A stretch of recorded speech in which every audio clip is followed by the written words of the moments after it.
बिस्मिल्लाहिर्रहमानिर्रहीम, अस्सलाम वालेकुम। इस वीडियो में हम बात तो करेंगे बहरिया टाउन केस की। सिंध हुकूमत के खिलाफ सुप्रीम कोर्ट के रिमार्क्स और पूरी एक चार्जशीट है उन रिमार्क्स के अंदर।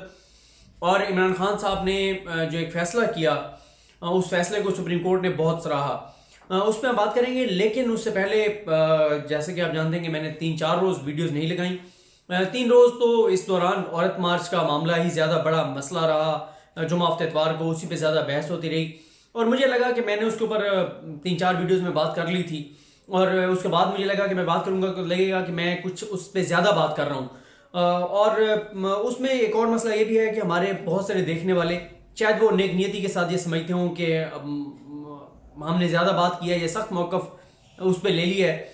लेकिन यकीन जानिए, शायद हम आपको बहुत सारी बातें जो हम जानते हैं इस हवाले से, बहुत सारे लोग हमारे सामने अखलाकी तौर पे हम बहुत सारी उनकी पर्सनल बातें आ जाएंगी जो हम नहीं हम अपनी वीडियोस में आपके सामने रख सकते। लेकिन हमें अंदाज़ा है कि ये कितनी बड़ी गेम है, कितना बड़ा खेल है, कितनी बड़ी मुहिम है और इसके मकासद क्या है। तो इसीलिए इसके ऊपर बहुत सख्त लाइन ली, सख्त मौक़िफ़ लिया भी।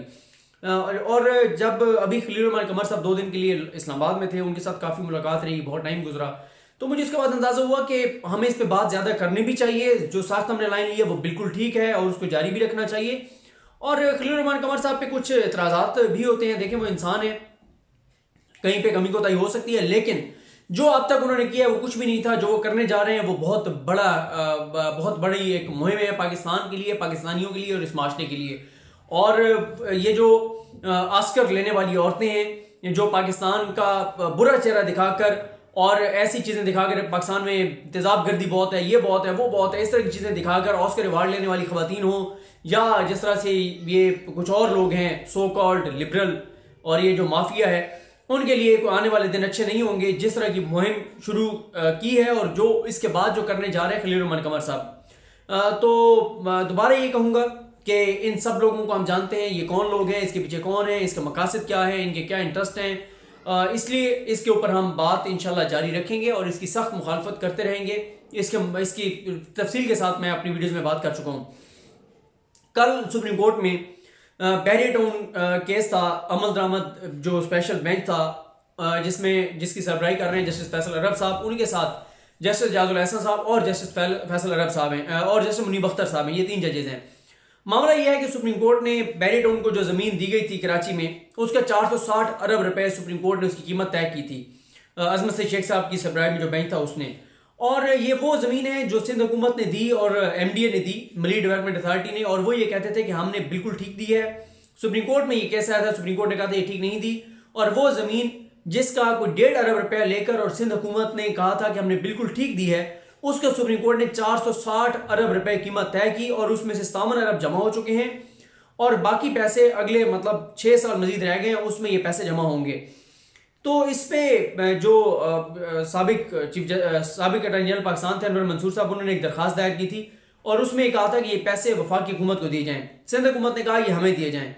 इस हवाले से कल जो समाअत थी उस पर एक प्रपोजल पेश किया अटॉर्नी जनरल पाकिस्तान खालिद जावेद खान साहब ने, जिसको सुप्रीम कोर्ट ने काफ़ी इत्मीनान का इजहार भी किया और अप्रिशिएट भी किया और सुप्रीम कोर्ट उस पर मुतमईन भी नजर आई।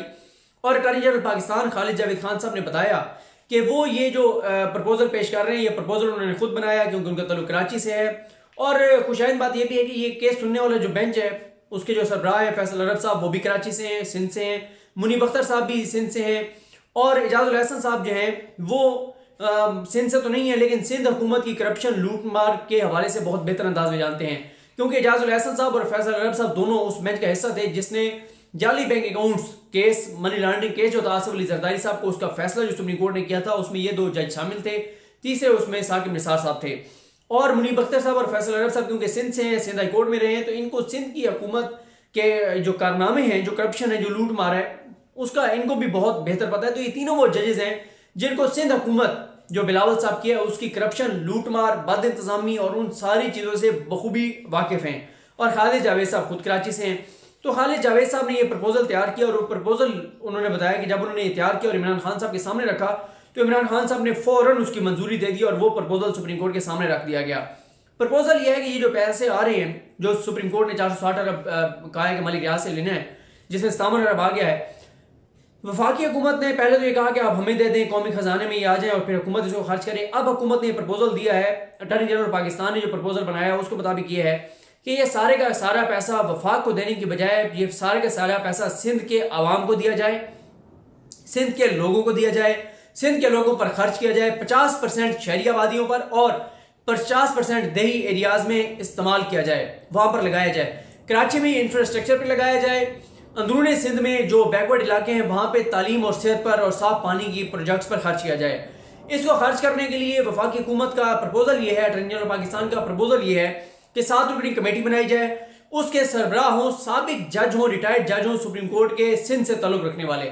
उसमें वफाकी जो सेक्रेटरी हैं प्लानिंग वो शामिल हों, चीफ सेक्रेटरी सिंध शामिल हों, 2 लोग सिंध से कोई अच्छे जो शहरी हैं प्रोमिनेंट वो शामिल हों, और इस तरह 1-2 और मेंबरान मिलाकर 7 रुकनी ये कमेटी हो जिसमें से सिर्फ एक वफाक का नुमाइंदा होगा, बाकी सारों का ताल्लुक सिंध से होगा। सिंध को वफाकी हुकूमत ये कहती है कि पैसे कहां पे खर्च हो रहे हैं, कैसे हो रहे हैं, इस मामले को सुप्रीम कोर्ट देखे। वफाकी हुकूमत ये कहती है कि इसमें हम भी कुछ फंड्स और शामिल करेंगे और ये सारे का सारा पैसा कराची और सिंध के लोगों पर ही खर्च होगा, क्योंकि इसके ऊपर इस पैसे के ऊपर हक जो है वो सिंध का है, कराची और अंदरूनी सिंध के लोगों का है और सिंध के रहने वालों का है। जब ये मामला सुप्रीम कोर्ट के सामने रखा गया तो सुप्रीम कोर्ट ने काफी इत्मीनान का इजहार किया कि ये तो बहुत अच्छी प्रपोजल है, इंटरमेंट फंड भी कायम किया जा सकता है। और जब ये सारा मामला रखा गया तो एडवोकेट जनरल सिंध जो है उन्होंने इस पर शदीद एतराज किया। उन्होंने कहा कि ये पैसा सिंध को ही आप दे दें, सिंध हुकूमत को दे दें और सिंध हुकूमत ही अपनी मर्जी से ये पैसा जो है वो खर्च करे जहां पे भी करना चाहती है। लेकिन सुप्रीम कोर्ट ने एक तो अभी उन्हें कहा है कि आप तहरीरी जवाब दें, लेकिन एक बात जजेस ने वाजे कर दी है कि हम ये पैसा सिंध हुकूमत के हाथ में हरगिज नहीं दे सकते। उसकी जो मैंने आपको वजह बताई, ये तीनों जजेस सिंध की करप्शन लूट मार के बारे में बहुत अच्छी तरह जानते हैं, जरदारी साहब के फेक अकाउंट्स, किक बैग्स सब के बारे में जानते हैं। और इन जजेस को यह भी पता है कि मलिक रियाज साहब जिनसे ये पैसा लेना है वो फेक अकाउंट्स केस में जरदारी साहब के शरीक मुलजिम हैं और उनके ऊपर इल्जाम यह है कि जरदारी साहब और ये मिल के और पैसा खुद बुर्द कर रहे थे। जरदारी साहब उनको जमीनें दे रहे थे सरकारी और वो उसके बदले जरदारी साहब को पैसे दे रहे थे। ये बात साकिब निसार साहब ने भी कही थी लाहौर में बिलावल हाउस किसने बना कर दिया, क्यों बना कर दिया, ये सब जानते हैं। मलिक रियाज साहब जरदारी साहब के दौर में बहुत बड़े बड़े ओहदों पे लोग जो लगते थे वो मलिक रियाज साहब की रिकमेंडेशंस पे लगते थे। ये सारी बातें सुप्रीम कोर्ट ऑफ पाकिस्तान में की गई थी और इसीलिए सुप्रीम कोर्ट बखूबी आगाह है, सुप्रीम कोर्ट ये पैसे सिंध हुकूमत के हाथ में नहीं देना चाहती। अब सुप्रीम कोर्ट ने कहा है कि ठीक है, आपको जो एतराज है आप ये एतराज़ात लिख कर दे दें। और इजाजुल हसन साहब ने कहा कि सिंध के मामलात हमें पता है कि किनाल एक जो है वो प्रोजेक्ट था, उसके लिए वफाकी हुकूमत ने सिंध हुकूमत को 6 अरब रुपए दिए। उन 6 अरब में 6 अरब का वो खुर्द-बुर्द हो गई, करप्शन हो गई, लूटमार की नजर हो गया। उन्होंने कहा 18 इंक्वायरीज कराई गई, इंक्वायरियों में कुछ लोगों को मुअत्तल किया गया, उसके बाद वो लोग बहाल हो गए, उनको तरक्कियां दे दी गई और 6 अरब रुपए जो है वो कहां गया, कैसे गया, किसी को कुछ पता नहीं है। तो बार बार इजाजुल हसन साहब ने कहा कि हम ये पैसा सिंध हुकूमत के हाथ में नहीं देंगे, सिंध हुकूमत का किरदार जरूर रहेगा, चीफ सेक्रेटरी मौजूद रहेंगे, चीफ मिनिस्टर जो सिंध है उनका किरदार मौजूद रहेगा, आप भी। और अच्छा, अब ये सवाल था कि प्रोजेक्ट्स कौन कौन से बनेंगे। इस हवाले से कमेटी के सामने रिकमेंडेशंस आएंगी, कमेटी को वफाकी हुकूमत भी तजावीज़ देगी, सिंध हुकूमत भी देगी, सिंध के लोग भी दे सकते हैं, कुछ और लोग भी दे सकते हैं, सुप्रीम कोर्ट खुद से भी कोई प्रोजेक्ट्स बता सकती है।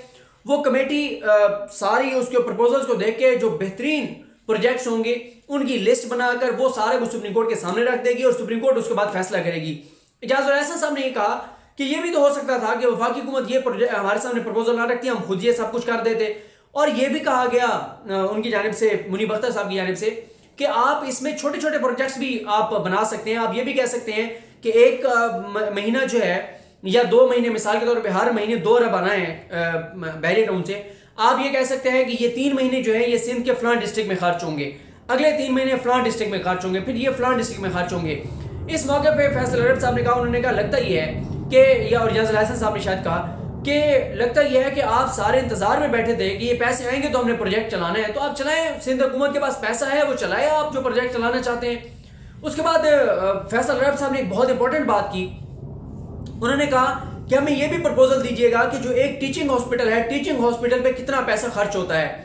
अगर सिंध के हर डिस्ट्रिक्ट में एक टीचिंग हॉस्पिटल बनवा दे सुप्रीम कोर्ट इन पैसों से, तो यकीन करें सिंध के लोग, उनके आने वाली नस्लें भी सुप्रीम कोर्ट को झोलियां उठा उठा कर दुआएं देंगी टीचिंग हॉस्पिटल का मतलब यह है कि जैसे पंजाब में टीचिंग हॉस्पिटल हैं बड़े बड़े, सिंध में जैसे निश्तर मेडिकल कॉलेज है, निश्तर हॉस्पिटल है, उसके साथ बहावलपुर में भावल विक्टोरिया हॉस्पिटल है, अलाइड हॉस्पिटल है फैसलाबाद में, लाहौर में जैसे बड़े बड़े हॉस्पिटल हैं, ये आपका जो जैसे सर्विसेज है, जना हॉस्पिटल है, ये टीचिंग हॉस्पिटल से मुराद है जिसमें सारी सहूलियात मतलब तमाम जो शोबाजात के डॉक्टर्स होते हैं, बड़ा हॉस्पिटल होता है, उसकी एक रिक्वायरमेंट है। अगर सिंध के हर डिस्ट्रिक्ट में एक टीचिंग हॉस्पिटल बना दिया जाए, इतनी बड़ी खिदमत होगी ये सिंध की, सिंध के लोगों की, कि उस डिस्ट्रिक्ट के लोगों को कराची नहीं जाना पड़ेगा, किसी और बड़े शहर में नहीं जाना पड़ेगा, किसी और बड़े अस्पताल में जाना पड़ेगा। ये यहाँ पे पंजाब में भी होना चाहिए, हर डिस्ट्रिक्ट में एक टीचिंग हॉस्पिटल होना चाहिए। अभी आप देख लें बाकी डिस्ट्रिक्ट का मुझे नहीं पता, हमारा जो है मियांवाली, बखर, लिया, मुजफ्फरगढ़, इन तमाम अजला के लोगों को निश्तर हॉस्पिटल जाना पड़ता है। अगर इन तमाम शहरों में, चले मुजफ्फरगढ़ तो बिल्कुल मुल्तान के करीब है, लिया और बखर को मिला के इसके दरमियान में अगर एक मेडिकल कॉलेज बन जाए और साथ एक टीचिंग हॉस्पिटल बन जाए तो यकीन करें बखर और लिया के लोगों को, या बखर में अगर टीचिंग हॉस्पिटल बन जाए तो लिया और मियांवाली के लोगों को ना इस्लामाबाद आना पड़ेगा, ना निश्तर मेडिकल कॉलेज जाना पड़ेगा, तो निश्तर हॉस्पिटल जाना पड़ेगा। तो ये बहुत बड़ी एक खिदमत होगी। इसके अलावा बार बार सुप्रीम कोर्ट ने कहा कि हम सिर्फ ये देख रहे हैं कि ये पैसा सिंध के लोगों का हक है, सिंध के लोगों पर खर्च हो, और वफाकी हुकूमत जो कह रही है वो प्रपोजल ठीक है, हमें बेहतर नजर आ रहा है। उन्होंने कहा, इजाजुल हसन साहब ने, एडवोकेट जनरल सिंध को, सलमान तालिबुद्दीन साहब को, कि हज़रत अली ने कहा था कि ये ना देखो कौन कह रहा है, ये देखो क्या कह रहा है, वफाकी हुकूमत क्या कह रही है, अब ये देखें। आप बताएं अगर आपको है कि कौन कौन से प्रोजेक्ट्स हैं, तो वो आप वो प्रोजेक्ट जो है वो प्रोजेक्ट आप हमें बता दें, हम वो ऐड कर लेंगे, आप कमेटी को बता दें। और इसके बाद ये भी कहा गया, एमडीए की जानिब से फारूक नाइक साहब ने कहा कि जी एमडीए ने भी 1 अरब से ज्यादा दिया हुआ था।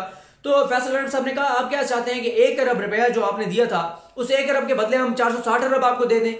तो आप तो केस हमारे सामने लड़ते रहे, आपका तो केस ही यही था कि हमने जो पैसे लिए हैं वो पैसे बिल्कुल ठीक लिए हैं, जमीन इतने की थी, आपने तो ये जमीन दे दी थी, आपने तो तोहफा दे दी थी। इजाजुल हसन साहब ने कहा आपने तो गिफ्ट दे दी थी, ये तो सुप्रीम कोर्ट पैसे ले रही है।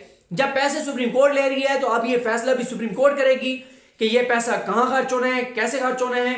हमने एक चीज को देखना है कि ये इसमें शफाफियत हो, करप्शन ना हो, साफ शफाफ अंदाज से मामला चले और ये पैसा वाकई खर्च हो। ये ना हो कि हम ये 460 अरब भी दें, सिंध हुकूमत को दें और पता ही ना चले कि ये 460 अरब रुपए कहां गए। तो ये जो सुप्रीम कोर्ट ने मामला था, सुप्रीम कोर्ट ने बार बार सिंध हुकूमत की कारकर्दगी पर, उनकी शफाफियत पर, उनकी ईमानदारी पर सवाल उठाए, उस पर उनकी शफाफियत पे अदम एतमाद का इजहार किया। और अब ये मामला 2 अप्रैल तक चला गया है। सिंध हुकूमत तहरीरी तौर पर जवाब देगी। एमडी की जो दरखास्त है उसके ऊपर भी नोटिस जारी कर दिए गए हैं और सुप्रीम कोर्ट ने कहा है कि अगर आप जो प्रोजेक्ट बनाना चाहते हैं वो आप हमें बता दें, फैसला फाइनली हम करेंगे। इसके बाद 2 मामला और थे। एक तो ख्वाजा साद रफीक साहब और उनके भाई सलमान रफीक साहब की जमानत के केस था। उस हवाले से नैब ने कहा है हमने मजीद तफसीली जवाब जमा कराना है, कुछ डॉक्यूमेंट्स लेके आने हैं, उसके लिए 1 हफ्ते के लिए वर्जन कर दिया गया है। उसके बाद गैर कानूनी केपीके में 2011 में भर्तियां हुई थी, यानी जब उधर वो ANP वगैरह या जिसकी भी हुकूमत थी ये PTI से पहले, उस वक्त की गैर कानूनी भर्तियां थी। चीफ जस्टिस पाकिस्तान जस्टिस गुलजार अहमद साहब ने कहा है कि गैर कानूनी भर्तियां करने वाले फ्रॉड करते हैं, धोखा करते हैं। आप उनको तो निकाल देते हैं जो गैर कानूनी तौर पर भर्ती हुए होते हैं, लेकिन जो गैर कानूनी तौर पर भर्तियां करता है उसके खिलाफ कार्रवाई नहीं होती। ऐसे लोगों के खिलाफ सख्त से सख्त कार्रवाई करें। ऐसे लोग फ्रॉडिये हैं, धोखेबाज हैं, कौम के दुश्मन हैं, इस मुआशरे के दुश्मन हैं, उनके खिलाफ सख्त से सख्त कार्रवाई करें और उनको किसी तौर पर ना छोड़ा जाए। और गुलजार साहब के साथ उस बेंच में इजाजुल हसन साहब और सजाद अली शाह साहब मौजूद थे। ये कुछ केसेस की तफसील थी, बाकी बहुत सारे इशूज हैं, उन पर नेक्स्ट वीडियोस में बात करते हैं। मुझे अपनी दुआ में याद रखें। हम सब काम में नासिर हो। अल्लाह हाफिज़।